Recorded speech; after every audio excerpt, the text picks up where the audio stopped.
Panorama group, जो सोचता है वो करता है। आपके अपने सपनों का आशियाना। बिहार राजनीति में दो तस्वीरें साफ दिखाई दे रही है। नीतीश विकास यात्रा पर है और तेजस्वी संगठन यात्रा पे। पटना से बड़ी राजनीतिक खबर सामने आई है। बिहार में एक ही दिन में दो अलग अलग तस्वीरें देखने को मिली। एक तरफ मुख्यमंत्री नीतीश कुमार समृद्धि यात्रा के जरिए जिलों में विकास योजनाओं का उद्घाटन और शिलान्यास कर रहे हैं, तो वहीं दूसरी ओर नेता प्रतिपक्ष तेजस्वी यादव अपने संगठन को मजबूत बनाने में जुटे हुए दिखे। तेजस्वी यादव ने पोलो रोड स्थित अपने सरकारी आवास पर आरजेडी की कोर कमेटी की अहम बैठक बुलाई। यह उनकी विदेश यात्रा के बाद पहली औपचारिक बैठक थी। सियासी जानकार इसे सिर्फ औपचारिकता नहीं मान रहे, बल्कि इसे विपक्ष की अंदरूनी मजबूती बढ़ाने की रणनीति के तौर पर देखा जा रहा है। बैठक का मुख्य विषय संगठनात्मक रिपोर्ट रही। यह रिपोर्ट प्रदेश अध्यक्ष संजय यादव ने विधानसभा स्तर की समीक्षा बैठकों के बाद तैयार की है। रिपोर्ट में बताया गया है कि पार्टी कहां मजबूत है और कहां कमजोरियां हैं इनकी। इसी रिपोर्ट के आधार पर जिम्मेदारियां तय होंगी और जो नेता या पदाधिकारी निष्क्रिय पाए जाएंगे उनके खिलाफ कार्रवाई भी हो सकती है।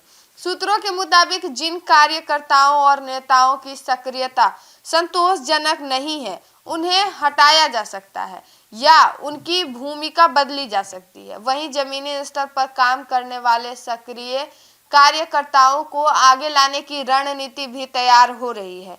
तेजस्वी यादव पहले ही कई बार स्पष्ट कर चुके हैं कि पार्टी में ढिलाई, गुटबाजी और निष्क्रियता अब बर्दाश्त नहीं की जाएगी। आज की बैठक उसी सख्त रुख का हिस्सा मानी जा रही है। बैठक में संगठन को चुनावी मोड में लाने, बूथ स्तर तक सक्रियता बढ़ाने और जनता के मुद्दों पर रणनीति बनाने पर भी चर्चा हुई।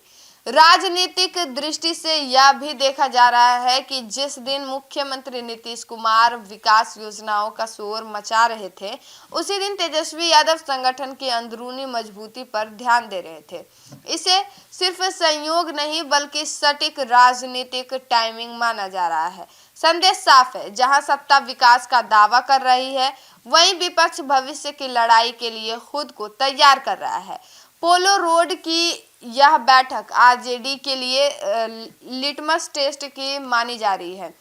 अगर संगठनात्मक बदलाव ठोस रूप से लेते हैं तो आने वाले दिनों में विपक्ष और अधिक आक्रामक और संगठित नजर आ सकते हैं।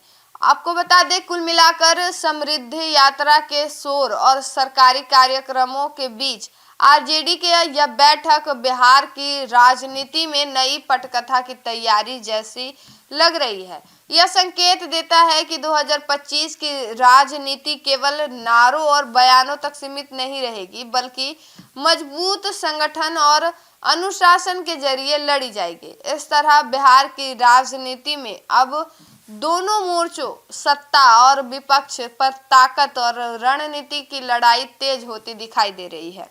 Bureau report, city post live.